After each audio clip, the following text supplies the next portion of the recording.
Hi Aquarius, how y'all doing? I hope you're having a good summer. It's, it's going fast. It's going really fast.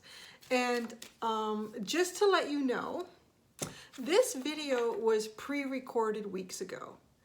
As you're watching this, I am not at home. I am back up in God's country on the river up north, having a good time. And I wanted to make sure you guys didn't go without a video while I was away again. But what I decided to do is I'm going to pre-record like weeks ahead in advance because I could not do, last time I pre-recorded just a week ahead. So I would do like 3 readings on Monday. I would do Aquarius, Pisces, and Aries. Then I would have lunch. I would upload those. I would come back and I would do Aquarius, Pisces, and Aries again. And I did that every day and I was burnt. I actually got really sick, but there was some other stuff going on, I think. Some of the energy coming through in other readings that was too much. But so what I decided to do is I'm going to do like one extra one a day. It's like 3 weeks ahead of time, but I've got it written down here. 3rd week in August. And do you know, this is going to be fun. So this is kind of like a vacay reading. And because I thought to myself, the cards that I'm using right now may not be the cards that I will be sort of resonating with, in and around that 3rd week in August. It could be something completely different. So I thought, well, let's be different. So what we're doing is, I was called to this, and it's interesting what we're going to explore with it. So these are all the Zodiacs. This is my Zodiac deck. Hadn't been out in a while. So the message that I got is like, Spirit, your spirit guides, my spirit guides, the energies of the universe want to talk to you about what kind of energy they think you should start bringing in on yourself. And some of these cards that come up might be, maybe it's your moon, maybe it's your rising or your Venus or your Mercury or something, like if you do know your chart. So this is going to be kind of fun. And there's a lot of different aspects to each Zodiac. So I sort of have my own personal spin on each one. And that's what's really going to be coming through. And there might be additional messages from Spirit that I'll also learn about these different Zodiacs. So we're going to do that. And then we're going to have some tarot cards to go in with it. So literally, Zodiac Oracle deck and tarot cards. And it's kind of like, okay. So if you're an Aquarius, which I'm going to guess you are if you're here at this video, maybe you get the Leo card. I'd be like, wow, you really need to, maybe Spirit is saying to you, like, really step up and be a leader in what it is you want. Be proud of who you are and let people know how proud you are of what you are and what you're doing. So that's the sort of stuff that we're going to get. Like, Spirit wants you to take on maybe an aspect of a Zodiac. And what is that? And if that Zodiac is in your chart, and you can Google that, you can, as long as you know the day, month, and year that you were born, and the time. Why does this always happen with Aquarius? When I did your video today, which you saw weeks ago, excuse me, my nose got all weird. Okay, thank you. Sorry. Yeah, so Google my Zodiac chart. Just do that and you're going to get something. And you can type in your month, your day, your year. And if you know what time you were born, like I know I was born at 8:14 a.m. April 14th, 1970 something. And it'll tell you, it'll give you a huge list. Okay, your sun is in this, your moon is in this, your Venus is in this. And I only did that like a year or so ago, and it was really eye-opening. Because so many people, because I am an Aries, but I've had a lot of friends in the past saying to me, man, you're not like a lot of the Aries that I know. I'm like, well, I am one, like, come on. But I have so much Gemini in my chart. And it really does influence me and affect like how I behave and think and act. And it was pretty eye-opening. I have like Venus in my moon is Taurus, which is probably the only aspect of me that's grounded. That's it. My moon is Taurus. My rising is Gemini. My Venus is Gemini. And my Mercury is in Gemini. And my sun is in Aries. I have one more thing in Aries. I don't remember what it is. But anyways. So, just saying. Like it might be. So if it's a sign that comes up. that you do have in your chart, and you can go and Google your chart now to make this a little bit more fun and more interesting, or you don't have to, whatever. Maybe that's the aspect of you that, you know, Spirit is saying, like, really let that come out and shine right now. Really let that come out and shine. So this is for Aquarius, Sun, Moon, Rising, Venus, anywhere, Mercury, whatever. It's in there. Go for it. Maybe it's your North Node. I don't know. But yeah, so that's what I'm going to do. Third week in August. I guess it's the third week. I was looking at the calendar and it's weird because August obviously is starting the way July left off, right in the middle. It's like a half week, then a full week, and then another full week. So I'm calling that, maybe it's like 2.5 weeks of August. I don't know. I've really gone on long enough about this. Hi, I'm Cindy. Nice to see you. Let's get on with it. So yes, and that being said too, I usually do have a habit of going into the comments and I like a little comment back here and there. That probably won't happen with this reading, especially if there's a lot of comments, because I'm somewhere where the internet is not very good. And then by the time I get home after that, like after all the 12 zodiacs have gone out, it's just too much to try to keep up with it. So I do like to try to keep up with it when a video first goes out. So I do apologize, but I will skim. I will sort of skim through just to see, you know, how it's resonating for people, how you're feeling about that reading. So it's not like I'm completely gone. All right, Spirit, let's get in this for Aquarius. Aquarius is the first one that we're doing in this pre-recorded video that we'll upload it to YouTube and tell YouTube when to release it, and it'll be on the specific day that you normally get your reading, but the week that I'm not here. So what, whoa, that almost came out. What zodiac would you like to bring forth for Aquarius at this time? What zodiac information would you like to discuss with Aquarius at this time? And sometimes it's hard for me to get stuff out of this deck because it's such a tiny deck. And if it comes to that, I'll do like okay, I'm gonna do 1, 2, 3. And then the third one is what is on top. So come on, Spirit. Oh, thank you. Taurus.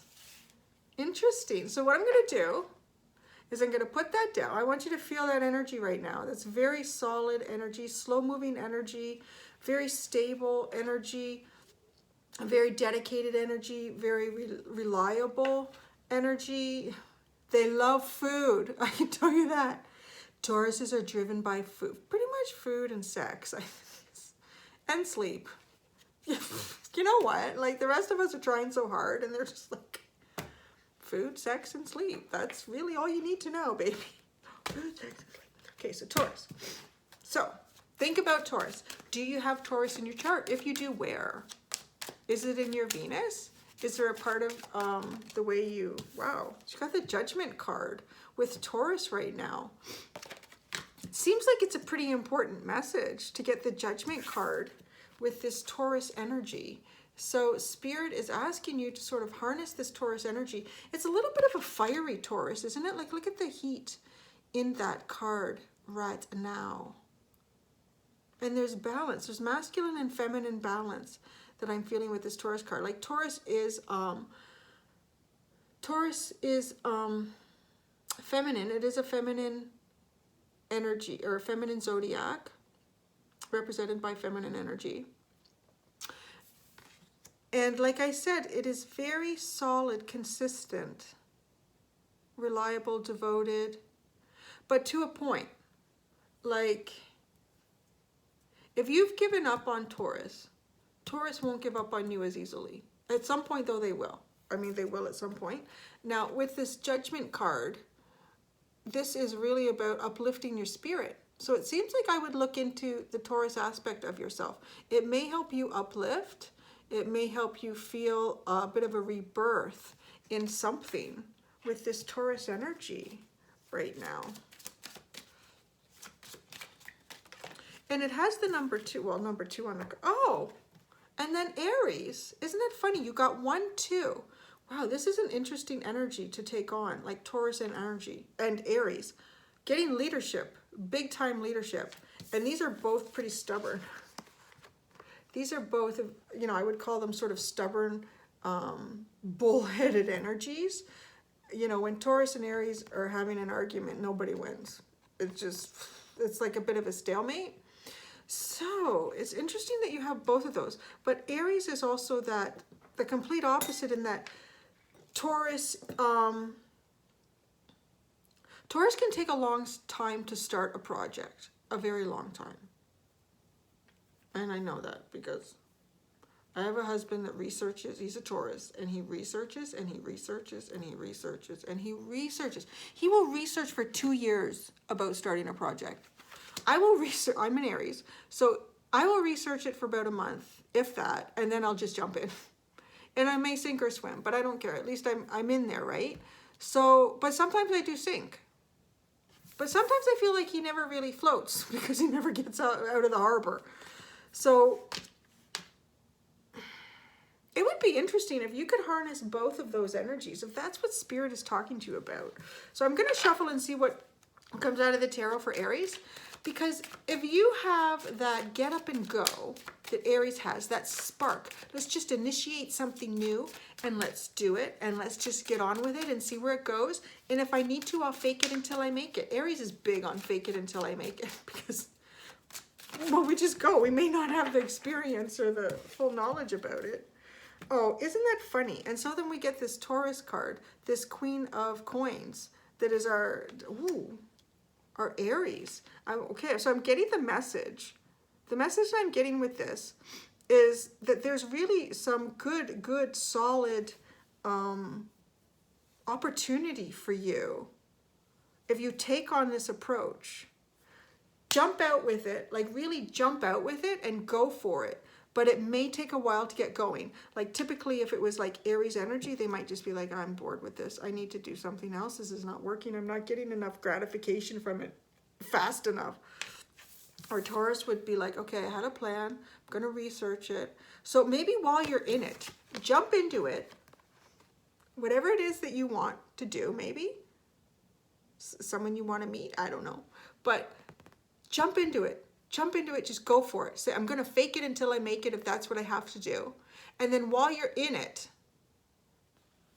study it, research it, analyze it, understand it even better, and then keep approaching it with this new energy. Every time you research it, you're going to have some kind of new aspect on it, new energy that will keep it going, that you can play these two energies back and forth like that, back and forth. Because this is, I mean, to me, this is like this is judgment. This is being uplifted out of something that's not serving you anymore. An awakening, in a sense, to something that is going to serve you. And the Queen of Pentacles is awesome energy. But it is, you know, it's slower, but it's more reliable. There's something here that's really reliable and really tangible for you coming forward. It's kind of fun. Let's pull out one more. See if there's one more. Zodiac.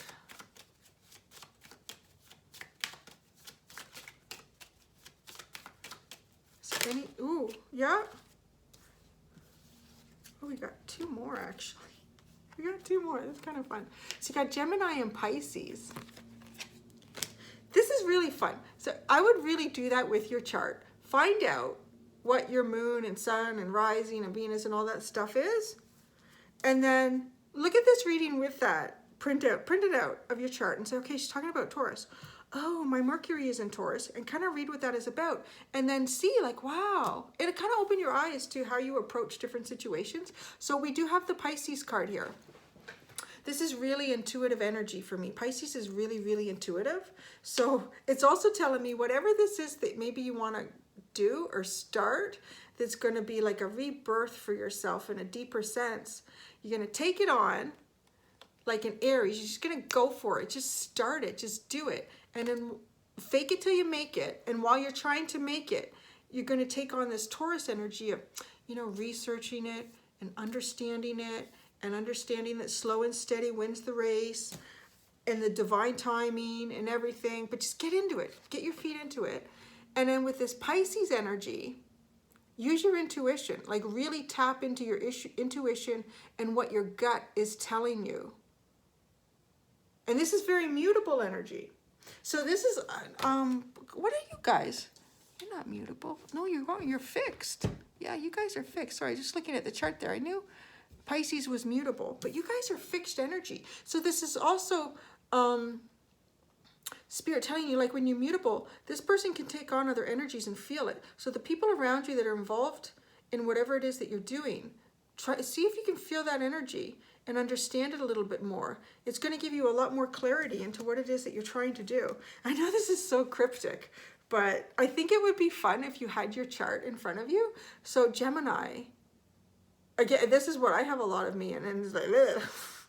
I'm just like battle of the words. Blah, blah, blah, blah, blah.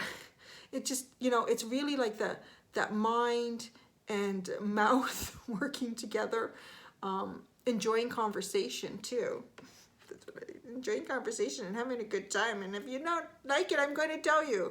You know, like sort of that, be true to yourself. Be really true to yourself.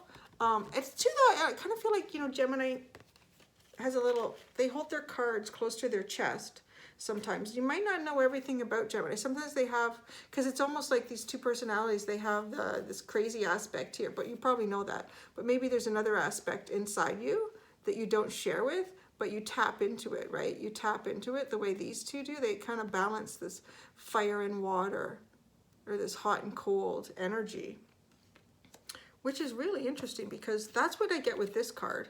It's a balance of your energies. Look at all the heat in this card, and then look how cool that is. And then if we look at these two, and these are neighbors. Actually, this is really funny because these are all neighbors. They're all neighbors. Check this out. Pisces, Aries, Taurus, Gemini. That's how it falls in the zodiac, right? Yeah, you've got, oh yeah, oh, no, I got it mixed up. No, I have it right. Yeah, because Pisces is the last one. I'm like, how do you go from 12 to 1? I was never too swift in school. Okay, so 12, that's where we end in the zodiac. And then we start here with 1, 2, and 3. Wow, that's really big time synchronicity going on there. And I have all these mixed up. So, okay, let's get just a little clarifying on Pisces. Anything that Spirit wants to add to the Pisces card that's here. Well, they're going to add 2 cards. Ooh, yeah, because of the intuition, right? So, yeah, dig into that manifester. Make the magic happen, baby. You can do it. You can do it. You can connect to Spirit and really get what you want. You know you can do it. Tap into your Pisces energy. Pisces is your neighbor too. You can do it. You can feel that mutable. And it's mutable because it's feeling that other energy, that other something that you want. Tap into that energy. Try not to be too fixed. Tap into that. Like that's, I know that's a big thing to ask because when your energy is fixed, that is sort of what makes you really solid and reliable in a sense, like Taurus a bit. But I think you guys are a little more adventure seekers than maybe Taurus is. So we have the 8 of Wands, and this is, no, this is still Pisces. So wow, this is like your desires. Really tap into that. Really tap into that energy. Become this high priestess that is using her desires and her feelings, almost like casting it out into the universe and getting what it is she wants, because it can be delivered really fast. That is fast delivery when you have the 8 of Wands. Gemini, Gemini. What can Spirit say about Gemini? Oh, it didn't flip. Didn't work. Come on. I'm going to try again. Gemini, Gemini. I laugh if I do a reading like this and all I get is these. Oh, wow. Yeah. Oh, that makes sense. Because so you got the King of Cups with Gemini here. So, oh, and look at that. Your energy is right there. Oh, beside Pisces. Oh my gosh, excuse me. I swear, someone comes into these readings that has allergies.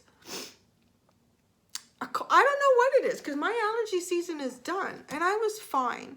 I just did, well, I did your Aquarius from weeks ago now when you watch this. And it was in the middle of that reading, all of a sudden, it was like my nose. And it was actually, it felt like water went up my nose because we were talking about the boat and the oars.